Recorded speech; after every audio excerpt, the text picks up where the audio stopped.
All right, well, thank you for watching my conduct code presentation. My name is Genevieve Francourt Anderson, and I'm going to be talking about two different codes today.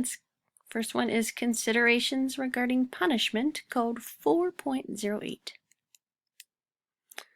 All right, so considerations regarding punishment procedures. First of all, analysts always need to recommend reinforcement rather than punishment whenever possible. And why do we do this? Because punishment can produce very negative side effects, including emotional and aggressive reactions and escape avoidance behaviors.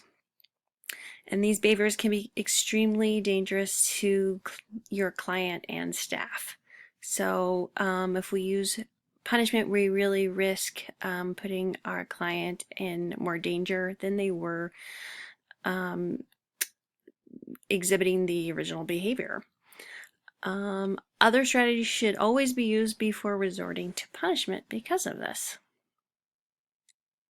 Here's an example, right? So emotional and aggressive reactions to punishment. Here is a kid who's been spanked for soiling their diaper and has lashed out by biting his father, which I don't blame him at all. Violence ends in violence, I feel like.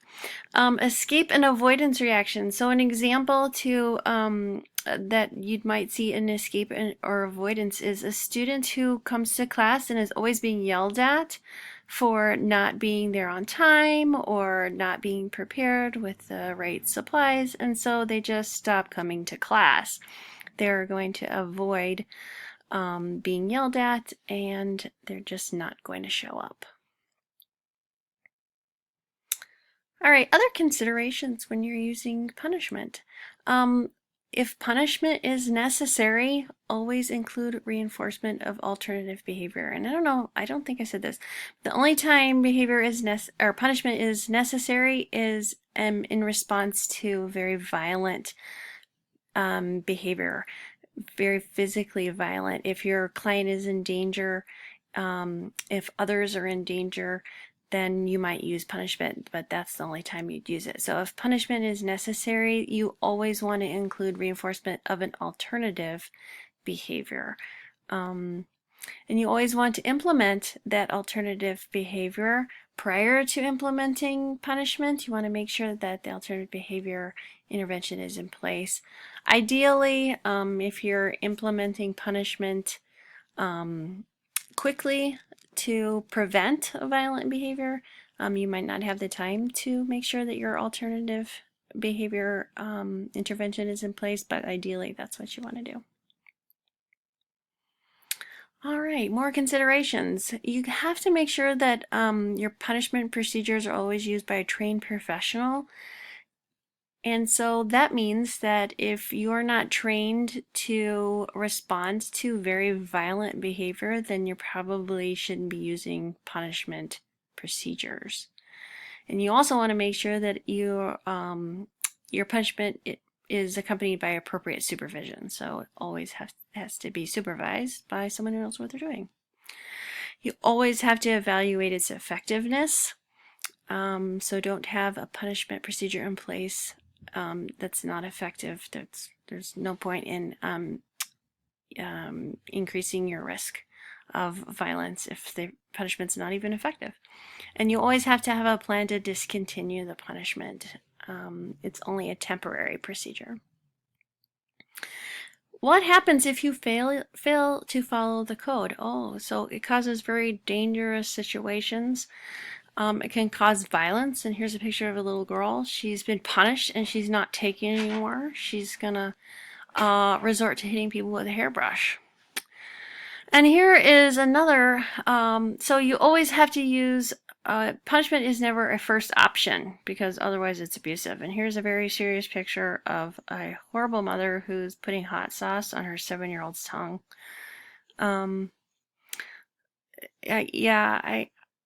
She's just so abusive. I think the reason she's doing it, she's accusing him of lying, which in truth he probably did lie because he's avoiding the hot sauce.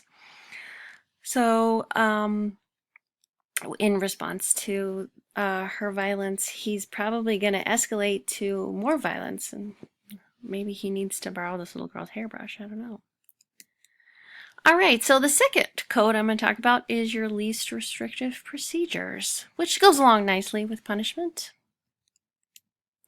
Least restrictive procedures. All right, so always use your least restrictive procedures that are likely to be effective. And so we have to define what's a restrictive procedure. So a restrictive procedure is one that limits individuals' movement, activity, or function. So like restraints. 2, results in the loss of valuables to a client. So that's like if you take something away, even if it's like a token earned, that could be considered restrictive. Another restrictive procedure is if it interferes with an individual's ability to acquire positive reinforcement, it's restrictive. And number 4, if it requires the client to engage in behavior they would not otherwise choose. And I don't know of an example of the 4th one. Been trying to figure out what that would mean. So here's the test. If anyone's actually listening to me, give me an example of number 4. How would it require a client to engage in behavior they would not otherwise choose? Explain that to me. Thank you. All right, examples of least restrictive. So a restraint is more restrictive than a timeout room, but a timeout room is more restrictive than a response cost procedure or taking away a token.